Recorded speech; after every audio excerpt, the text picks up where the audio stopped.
Terima kasih Bapak untuk kesempatan yang baik di ibadah raya hari Minggu pagi hari ini Tuhan di Gereja Surat Ketebusan Kota Ambon. Terima kasih Bapak. Kami di tempat ini umat-Mu sudah memuji-muji Engkau. Kami sudah menyembah Engkau.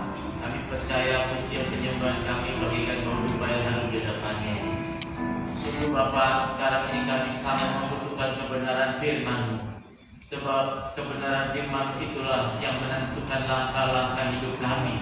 Amin. Yang memberkati kami, melindungi kami, memberi kami sejahtera sukacita surgawi di hati kami. Di dalam nama Yesus kami mau menyambut kebenaran firman Tuhan. Berfirmanlah Engkau Bapa, ya Allah, di dalam Yesus Kristus. Biarlah Roh Kudus berdiri di tengah-tengah kami sekarang. Roh Kudus yang berbicara kepada kami, mengajar kami, menegur kami, memperbaiki sikap tingkah laku hidup kami di hadapan Tuhan dan di hadapan sesama-Mu Tuhan. Di dalam nama Yesus, mari Roh Kudus, Engkau jaga setiap hati jiwa-jiwa di tempat ini supaya menjadi tanah yang subur, siap menerima benih firman Allah. Ketika benih firman Allah itu ditabur, benih itu akan bertumbuh dan berbuah.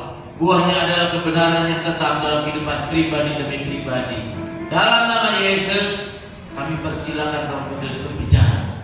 Haleluya. Saudara kita terkasih dan terkasih Tuhan yang siap terima firman Tuhan, sama-sama katakan amin. Silakan duduk. Terima kasih kepada Tuhan Yesus, kepada Bapak Gembala, Ibu Gembala, semua pelayan Tuhan tempat ini, kepada jemaat untuk waktu yang baik yang Tuhan sediakan buat saya menyampaikan kebenaran firman Tuhan. Haleluya. Saudara, sebelumnya boleh tak aku minta maju ke depan, saudara? Maju ke depan supaya saudara diberkati firman Tuhan. Haleluya. Saya juga maju. Bisa kita maju sebentar? Kalau kita nonton bola, kita minta duduk di depan. Ayo sekarang kita bukan nonton bola lagi, tapi raja di atas segala raja yang berfirman kepada kita. Salam Pak Jabar dan berkati. Haleluya. Saya udah maju ke depan, saudara. Ayo. Saya coba berapa menit ini Pak Gembala? 45 menit apa sejam? Bebas ya? Puji Tuhan. Saudara, banyak ya gereja-gereja itu kurang menghargai, kurang menghormati Tuhan. Pak Pendeta firmannya 30 menit ya. Pak Pendeta firmannya 45 menit ya. Begitu kan? Alih-alih alasannya teratur dan tertib. Ibadahnya kalau pelaksanaannya misalnya jam 9, pelaksanaannya jam 9:15. Kalau doa pengerjaannya sering nggak datang, sering telat. Apakah itu yang namanya tertib? Saya kasih perumpamaan, saudara.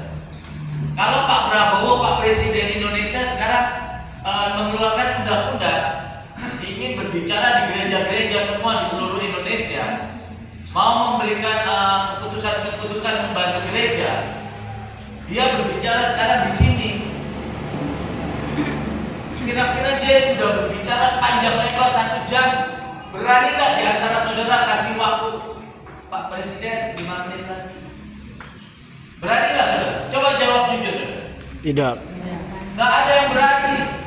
Ini sekarang yang berbicara raja di atas segala raja. Amin. Yang bisa menentukan saudara hidup atau mati. Saudara harus menghargai, menghormati Tuhan. Amin. Banyak gereja itu lupa, alih-alih tertib, teratur, giliran firman Tuhan dibatasi, saudara. Iya kan? Makanya itu kalau urus pendeta juga pastikan pendeta hamba Tuhannya betul-betul hamba Tuhan, abdi Allah.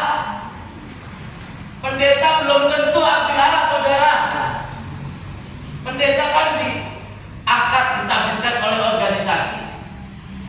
Belum tentu abdi Allah. Kalau abdi Allah ada tanda-tandanya, saudara.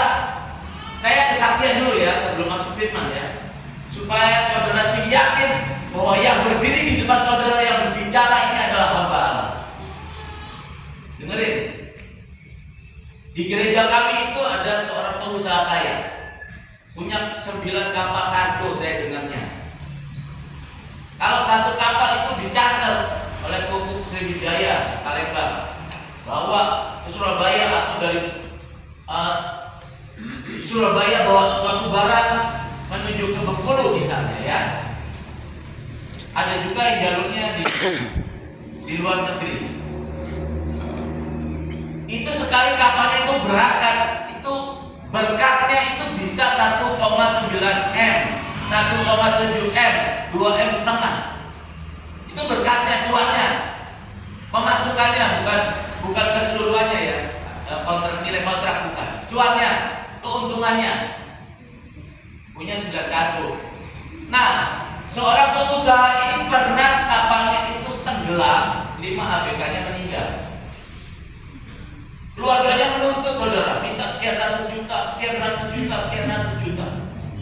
Lalu pihak Syahbandar, pihak kepolisian, Kapolsek atau Kapolres itu ya, yang lebih luas, bilang tolong keluarganya didekati, tuntutannya dipenuhi cepat, jangan sampai menuntut sampai di pengadilan. Nanti Syahbandar dipecat karena memberikan surat izin berlayar. Kenapa? Kok sampai tenggelam? Kapolres, Kapolsek bisa dipecat. Pengusaha ini surat izin usahanya bisa dicabut. Kalau surat izin usahanya dicabut, usahanya bagaimana saudara? Akan menjadi bankrupt, bangkrut. Betul nggak? Wajar kalau seorang pengusaha ini takut. Waktu saya 2 minggu yang lalu saya berkhotbah, saya mendapatkan kasih karunia itu ada. Saya kalau dapat kasih karunia saya langsung ngomong bahwa pengusaha ini sampai nanti dipanggil Tuhan tidak akan ada kapal yang tenggelam lagi. Kalau berbicara seperti ini di depan jemaat resiko saudara. Kalau tidak terjadi saya akan dikencam pendeta asal ngomong, pendeta abal-abal. Betul nggak? Nabi palsu ini. Nah, ketika saya sudah katakan seperti itu hari Minggu kan ibadah raya. Hari Sabtu di hari pernikahan anak saya, Bapak Gembala dan Ibu Gembala datang di undangan itu.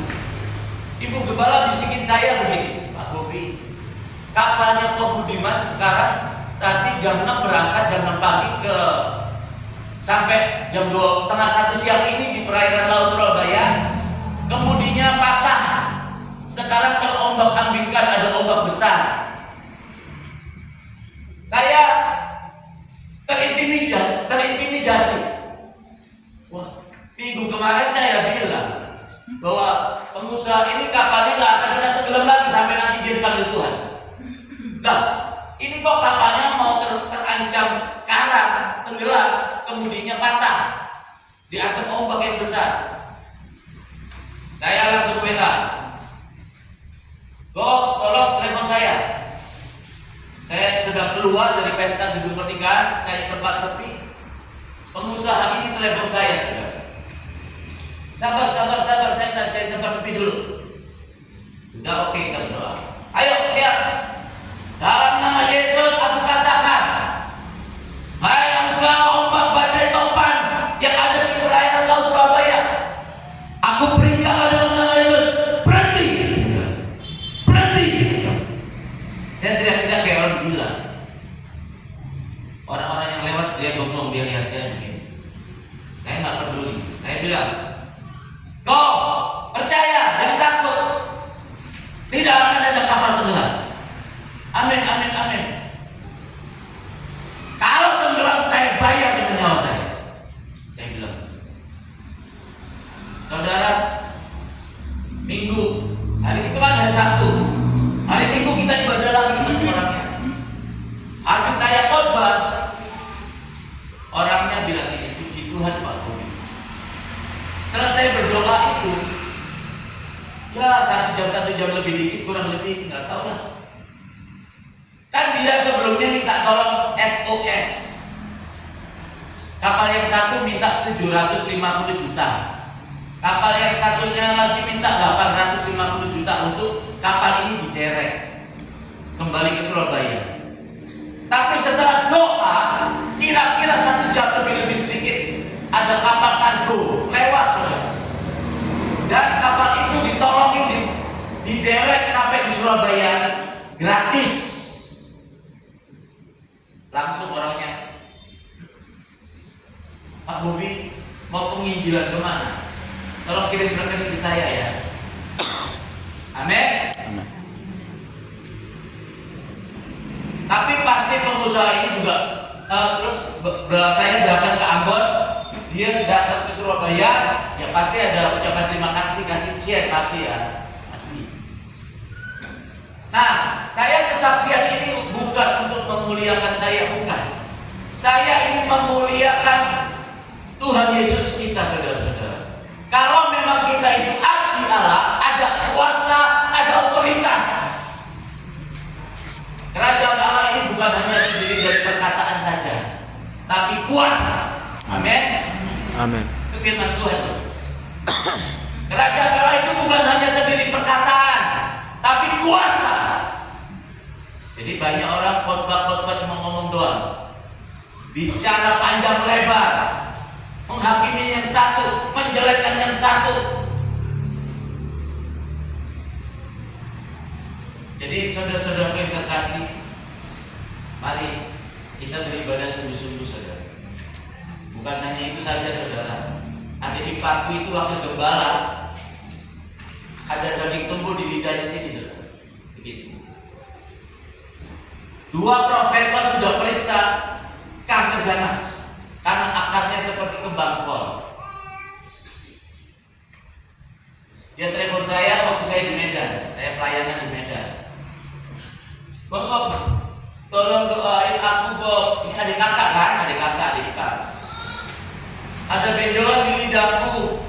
2 profesor sudah periksa kanker ganas. Lu tahu nggak, Bob? Gembala yang di Cinere, ya aku tahu kenapa. Sama, ada daging tumbuh di lidahnya. Kanker ganas karena akarnya seperti kembang kol. Dan sudah dioperasi, diputus lidahnya, dipotong. Gak sampai 1 tahun, kankernya menjalar ke seluruh tenggorokan dan dia meninggal. Tolong doain aku, Bob. Saya bilang, iya, besok kan aku pulang, aku khotbah di gereja. Jadwalku Minggu sore, nanti aku berdoa betul. Ketika khotbah, saudara, Roh Kudus menghinggapi saya katakan, daging tumbuh yang ada di lidahnya Pastor Adi bukan kanker ganas. Kalau kanker ganas, saya bayar dengan nyawa saya. Saya gantikan dia di neraka nanti. Saudara ngomong gini gak gampang, mempertaruhkan nama baik saya. Apa yang terjadi, saudara? 2 minggu kemudian, saya sudah pelayanan di Cilacap, KKR, pendeta-pendeta semua gereja-gereja, 120 gereja di Cilacap. Saya lagi nyetir, adikku telepon, istrinya adikku kandung. Bob, saya gemetar, saudara. Aduh, gemetar kaki saya langsung minggir, saya keren. Saya takut kecelakaan nanti. Saya udah bilang sama istri saya, kalau ini nggak terjadi yang saya katakan ini, kita pindah.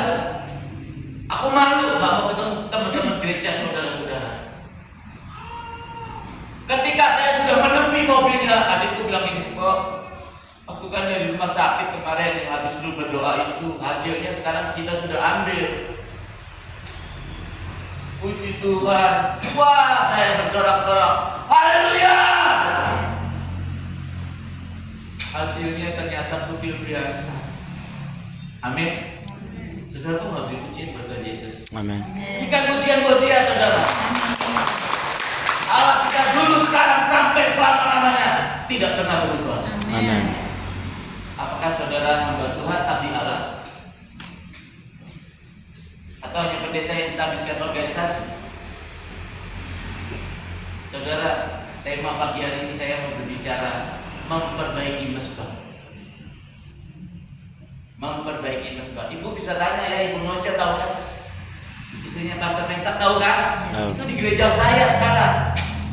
Boleh tanya dia. Waktu saya khotbah dia hadir. Istrinya Pak Mesak itu menyumbangkan pembuluh darah jantung 3.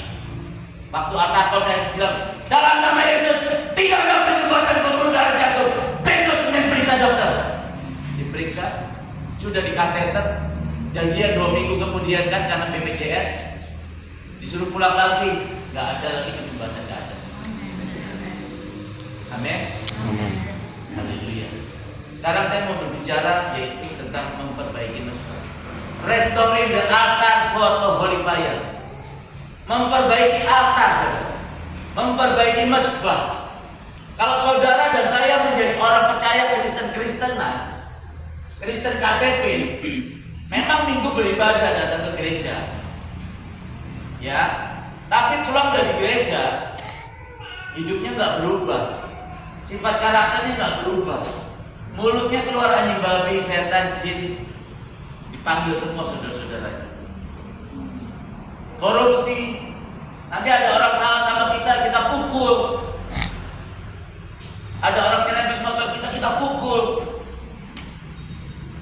Maaf ya, yang suami selingkuh di luar, istri selingkuh, banyak saudara. Jangan dikira orang yang ada di gereja nggak selingkuh, nggak berzina. Banyak pendeta-pendeta yang selingkuh, banyak tinggalkan istrinya, banyak. Saya keliling Indonesia, saudara. Saya khotbah sudah 1000 kali dari tahun 2002 sampai sekarang. Saya sudah keliling seluruh Indonesia dari Sabang sampai Merauke, dari provinsi, wali kota, kabupaten, kecamatan, kelurahan, titik-titik saya sudah datang semua yang ada di Peta. Saya memberitakan ini. Saya juga berdagang.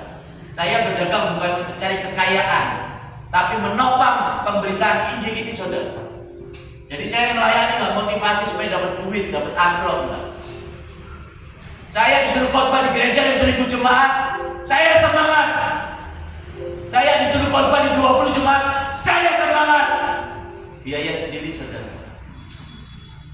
Nggak motivasi uang, nggak motivasi supaya terkenal, enggak. Saya sudah berterima kasih kalau saya diangkat menjadi abdi Allah, diutus untuk memberitakan firman Allah. Amin.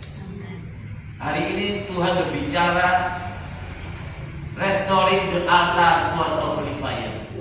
Memperbaiki mesbah supaya dalam hidup saudara dan saya terjadi kebangunan rohani. Ada perubahan hidup, ada perubahan karakter. Dan saudara ada di dalam perlindungan dan pemeliharaan Tuhan. Kita itu udah hidup di akhir zaman, saudara. Jangan menyesal nanti kalau Tuhan bilang aku tidak kenal engkau. Namamu tidak ada di dalam kitab kehidupan. Di neraka tempat kita, saudara. Di neraka dibakar seumur hidup, kekal selama-lamanya. Saudara mau ngerasain namanya api neraka ya? Saudara dengkulnya sini saya pukul pakai hammer. Sakit kan saudara? Teriak-teriak kan? Saudara dipukul seperti itu setiap waktu, setiap menit, setiap jam, setiap hari, setiap minggu, setiap bulan, setiap tahun, 10 tahun, 100 tahun, 200 tahun, 1000 tahun, selama-lamanya saudara akan berteriak. Saudara cuma hidup 80 tahun, kata firman Tuhan. Jangan sia-siakan. Janganlah menjadi serupa dengan dunia ini, saudara. Sekarang mesbah. Mesbah itu kalau kata bahasa Ibrani itu membantai.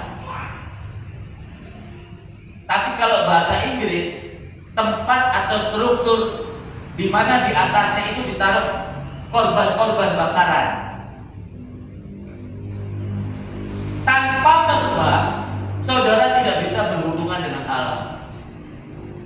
Ingat, tanpa mesbah, saudara tidak bisa berbicara kepada Tuhan, minta tolong sama Tuhan, berkati aku Tuhan, sembuhkan aku Tuhan.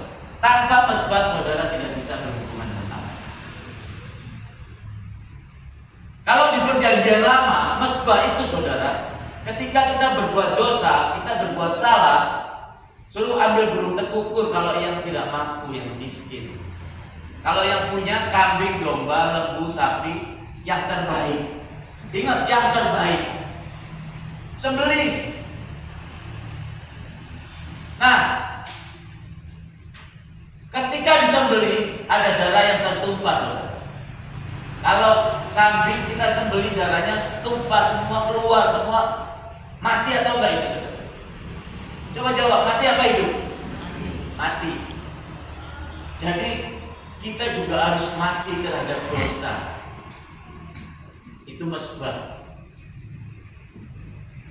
Kalau kita masih suka selingkuh, ya, suka minum-minum, suka merokok, nge-vape. Sekarang kan gaya-gaya anak muda tuh nge-vape kan. Itu belum mati, saudara. Masih gampang marah, emosi, belum mati itu namanya.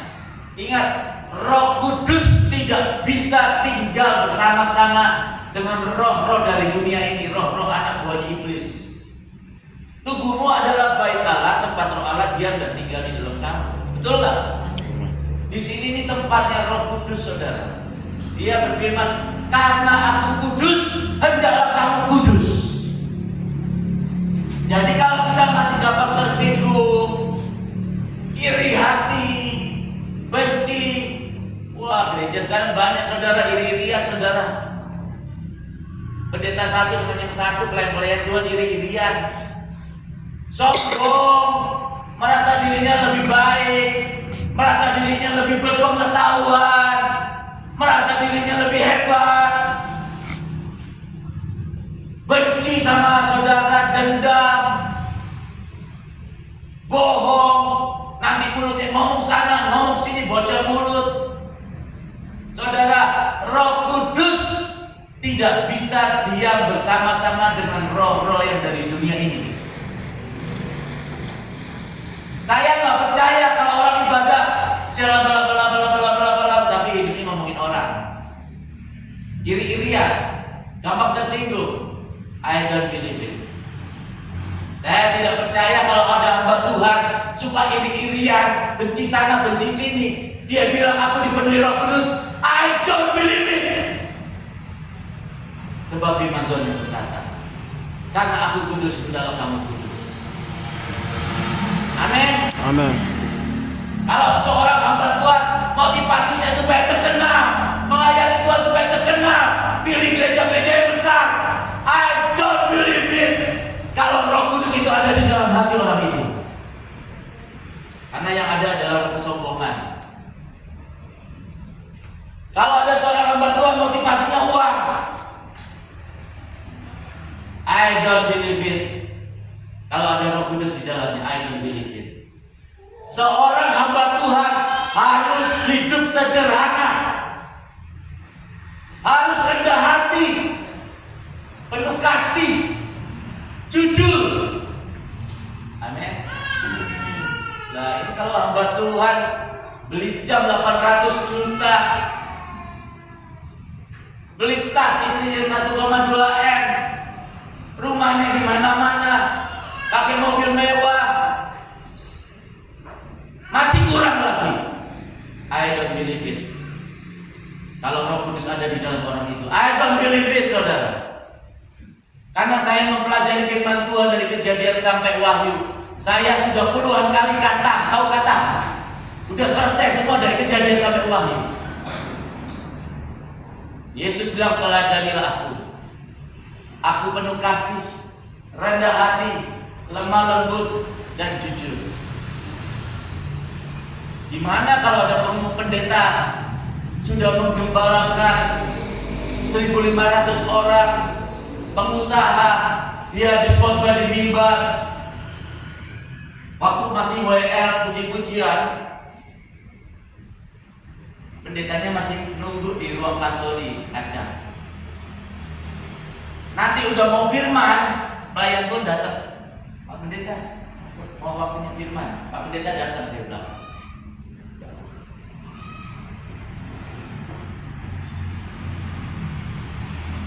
khotbah, selesai khotbah,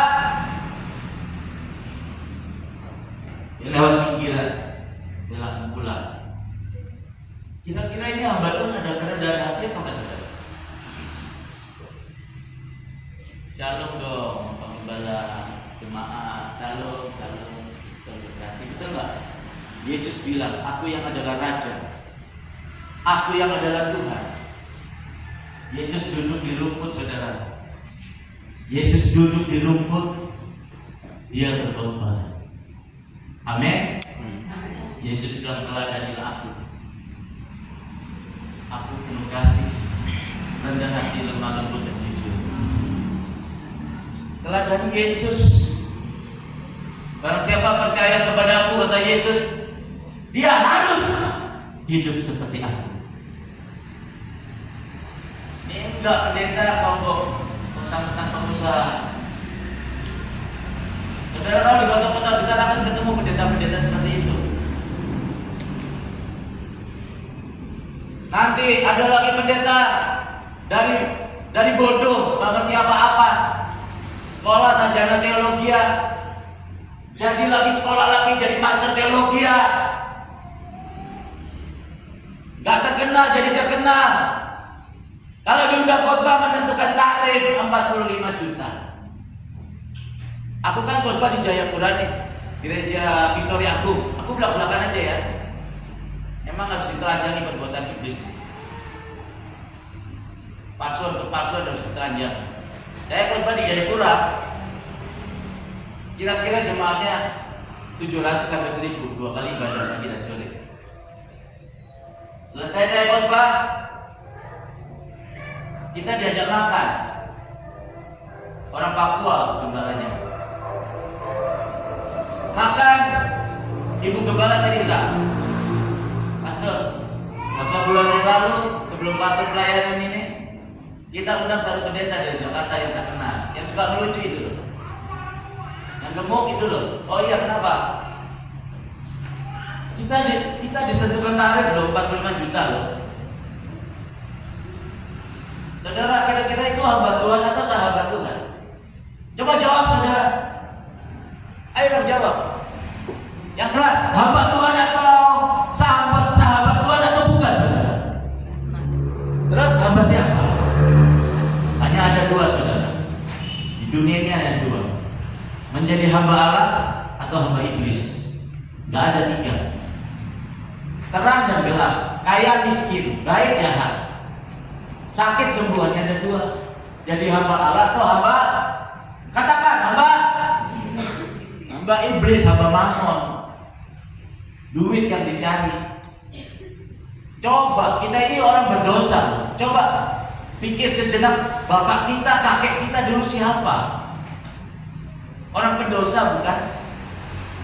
Benar gak? Sama darah Yesus rela mati disalib.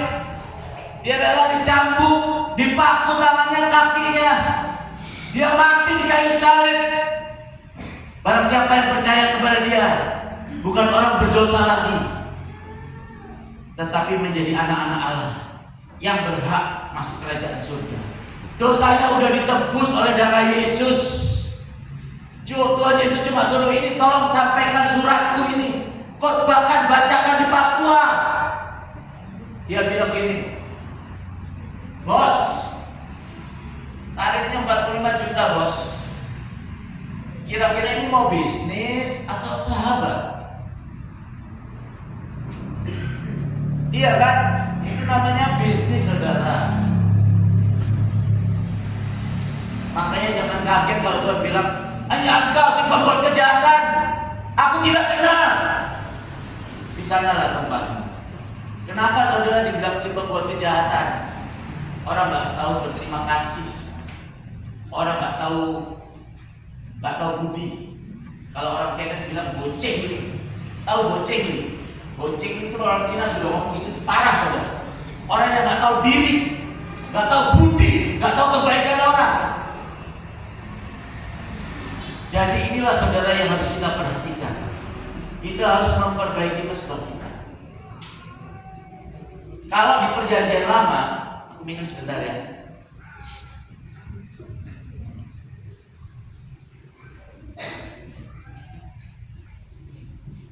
Kalau di perjanjian lama, mesbah yang sangat berharga dan sangat berkenan di hadapan Tuhan, yaitu mesbah korban bakaran Abraham. Abraham itu kan 25 tahun pengen punya anak nih. Dia pengen punya anak tapi nggak kunjung tiba.